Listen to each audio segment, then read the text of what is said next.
కానీ మేజర్‌గా ఈ సినిమాకి ప్లస్ పాయింట్ ఏంటంటే, మీకున్న కాంటాక్ట్స్‌లో అందరూ హెల్ప్ చేస్తున్నారు ఈ సినిమాకి. బ్రహ్మానందం గారు, చిరంజీవి గారు, తేజ సజ్జా గారు, మిగతా ప్రశాంత్ వర్మ గారు, మిగతా వాళ్ళందరూ, కొరటాల శివ గారు. కొరటాల శివ గారు, మొత్తం అందరూ సపోర్ట్ చేస్తున్నారు. ఈ కాంటాక్ట్స్ అన్ని రావడానికి రీజన్ ఏంటి మీకు? నేను అందరితో సినిమాలు చేశాను. సో సినిమాలు చేయడమే కాకుండా సినిమాలు చేసినందుకు మాత్రం వచ్చారు కదా! అంటే ఒకటి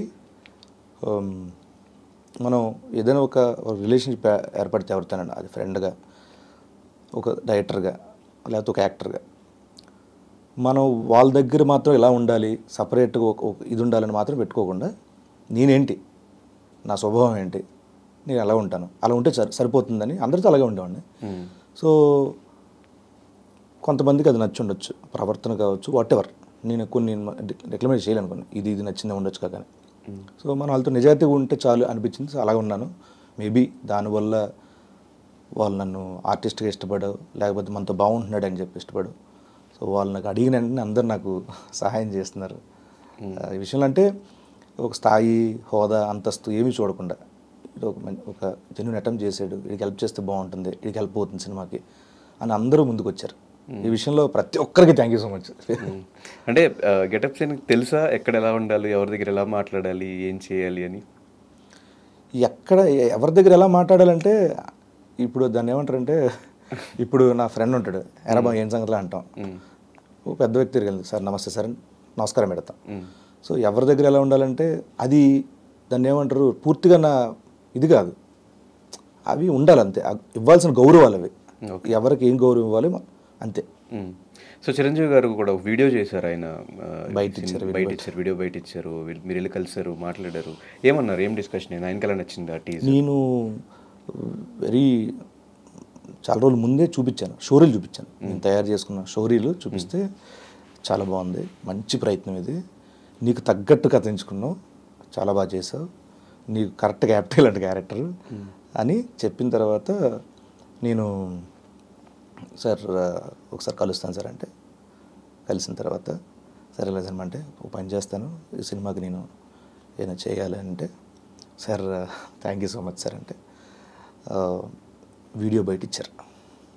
వీడియో బయట అసలు నేను ఎక్స్పెక్ట్ చేయలే, నిజంగా నేను కలిసి వెళ్ళి మీ బ్లెస్సింగ్స్ చాలని చెప్పి అనుకున్నాను. బట్ ఆయన మహోన్నతమైన మనస్తత్వం అయింది, ఎంతో కొంత హెల్ప్ అవుతుంది. అసలు మన ఈ సినిమా ప్రేక్షకులు వెళ్తుందని చెప్పి ఆయన బయట ఇవ్వడం, నిజంగా ఇచ్చిన తర్వాత ఎంతమంది ఫోన్లో ఎంతమందికి రీచ్ అయిందో, సడన్గా ట్రైలర్కి ఉన్న వ్యూస్ టప్పని పెరిగిపోయినాయి.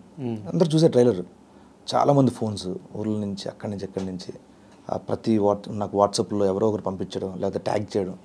అప్పటి వరకు రాజు యాదట అలా వెళ్తుంది, సడన్గా జుమ్మని లేసింది. సో ఆ విషయంలో నిజంగా చాలా చాలా నేను అదృష్టవంతుని. కదా, ఆయన మీకు డైరెక్ట్ టచ్, చిరంజీవి గారు ఆయనతో పాటు ట్రావెల్ చేశారు ఫ్లైట్లో, ఆయన మిమ్మల్ని ముంబై తీసుకెళ్ళి అక్కడ మీడియాకి మిమ్మల్ని పరిచయం చేసి మళ్ళీ తీసుకొచ్చి సేమ్ ఫ్లైట్లో మళ్ళీ మీరు ఎన్నిసార్లు, ఆల్మోస్ట్ ఒక 20-30 టైమ్స్ ఈజీ కలిసి ఉంటారు చిరంజీవి గారిని. ఫస్ట్ కలిసినప్పుడు గుర్తుందా మీకు? ఫస్ట్ ఎలా కలిసారు, ఏం జరిగిందో గుర్తుందా? అంటే ఫస్ట్ నేను తెలియకుండా ఒకసారి కలిసాను సార్కి, నేను తెలియదు, అప్పుడు కలిసా, దూరం నుంచి చూసి వచ్చేసాను అంతే. నేను తెలిసింది ఫస్ట్ ఖైదీ నెంబర్ 150 అపోలో హాస్పిటల్, మానిటర్ దగ్గర కూర్చున్నారు, అలీ గారు అని సార్ కూర్చున్నారు. నేను ఆల్రెడీ ఉన్న సంగతి తెలుసు ఆ సినిమాలో, ఎందుకంటే సారే జబర్దస్త్లో కుర్రాడు బాగా చేస్తున్నాడు, నాగబాబు గారు చెప్పారంట. నా ఎపిసోడ్ 2-3 చూసిన తర్వాత ఎంకరేజ్ చేయించిండి అని చెప్పి పెట్టించారు. తర్వాత నేను అపోలో హాస్పిటల్కి షూటింగ్కి వెళ్ళా, మాట్లాడుకుంటే ఎక్కడ గెటప్ పెడి అని అనగానే అలీ గారు అదిగో అని అనగానే సినిమా అని పరిగెట్టుకుంటూ వెళ్ళి కూర్చున్నా. అది ఫస్ట్ మీటప్. ఈ డిస్కషన్స్ ఏమైనా గుర్తున్నాయి? టీ తాగుతావా, కాఫీ తాగుతావా, ఇంకేం సంగతులు, ఏ ఊరు, అమ్మ నాన్న బాగున్నారా, అందరూ బాగున్నారు సార్ థ్యాంక్స్. అంటే ఇప్పుడు ఇన్నిసార్లు కలిసాను కానీ ఇప్పటికీ మాట్లాడడం రాదు ఆయన దగ్గర. నాకు ఏదో మొత్తం మడతాడిపోతూ ఉంటుంది కలిసినప్పుడల్లా. అంటే చిన్నప్పటి నుంచి పెంచుకున్న అభిమానం అవన్నీ ఆపేస్తూ ఉంటాయి. అంటే పుసుక్కున అలాంటి వ్యక్తుల దగ్గర మనం టంగ్ ఎంత కంట్రోల్ పెట్టుకుంటే అంత బెటర్. పుసుక్కునే ఏమైనా మాటలు ఏమైనా తప్పు జరుగుతామా, ఏమైనా రాంగ్ టాపిక్లు వచ్చేస్తాయా అని కంట్రోల్ చేసుకుంటూ ఏం మాట్లాడాలి ఏం మాట్లాడకూడదు నాకు అనుకున్నాను. యాక్చువల్లీ మనం కూడా క్లోజ్గా మూవ్ అయ్యాం కాబట్టి చిరంజీవి గారు అంటే మీకు అభిమానం ఉందని ఎప్పటి నుంచో ఉందని విషయం తెలుసు. బట్ కొన్ని కమెంట్స్లో అది మీరు క్లారిటీ ఇస్తాను ఓకే, లేదన్నా ఓకే, ఆయన మీద అభిమానమా లేకపోతే ఆయన మీద భయమా, ఆ ఫ్యామిలీ మీద కొన్ని కమెంట్స్, దాని గురించి ఏం చెప్తారు? నేను ప్యూర్లీ అభిమానం, అంతకు మించి ఇంకేం లేదు. ప్యూర్లీ అభిమానం అభిమానం అభిమానం. నా చిన్నప్పుడు ఫోటోలు ఉంటాయి, నా చిన్నప్పుడు ఫోటోలు ఆయన గెటప్లు వేసుకొని అవన్నీ చాలా ఉంటాయి. నేను అంటే అభిమానాన్ని ప్రూవ్ చేసుకోవడానికి అసలు అవసరం లేదు. అభిమానాన్ని ప్రూవ్ చేసుకోవడానికి ఆయన మీద అభిమానమా భయమా అంటే అభిమానమా భయమా, లేదంటే ఆ ఫ్యామిలీతో అసోసియేట్ అయితే మనకు కొంచెం ఆపర్చునిటీస్ ఎక్కువ వస్తుంది, ఇండస్ట్రీలో కొంచెం ఫేమ్ ఎక్కువ వస్తుంది. నేను సినిమాలు చేసింది మెగా ఫ్యామిలీలో ఏ హీరోలతో తెలుసా? చిరంజీవి గారితో, ఇంకా కళ్యాణ్ గారితో చేయలేదు. కళ్యాణ్ గారితో చేయలేదు? చేయలేదు. ఓకే.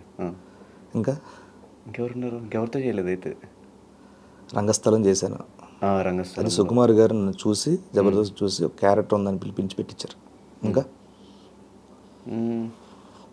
అంతే అంతే, ఇంకెవరితో చేయలేదు, ఇద్దరితో. ఇంకేంటి, ఇంకేం భయం, అదంతా ఓకే. దాన్ని ఇప్పుడు ఇంతమంది కమెంట్లు చేసి మంచిగా ఎంకరేజ్ చేస్తున్నప్పుడు అదే తీసుకోవాలి, మంచి తీసుకో. 10% పక్కన డార్లింగ్ ఒకటి, ఒక మనిషి అందరికి ఇష్టపడాలని రూలే లేదు. సో ఎవరి అభిప్రాయం వాళ్ళది, అందరికి వివరణ ఇచ్చుకుంటూ పోతే మన ఒరిజినాలిటీ నెమ్మది పోద్ది. సో ఫ్రస్ట్రేట్ అవుతాం, ఏదో తెలియని కోపాలు వస్తాయి. ఎందుకు, ఎవరి అభిప్రాయం వాళ్ళది. బట్ నాకు ఇక్కడ ఏముందో నాకే తెలుసు, ఎనఫ్. ఆయనకి తెలుసు నేనంటూ ఎలా ఉంటాను ఆయనతో, బస్.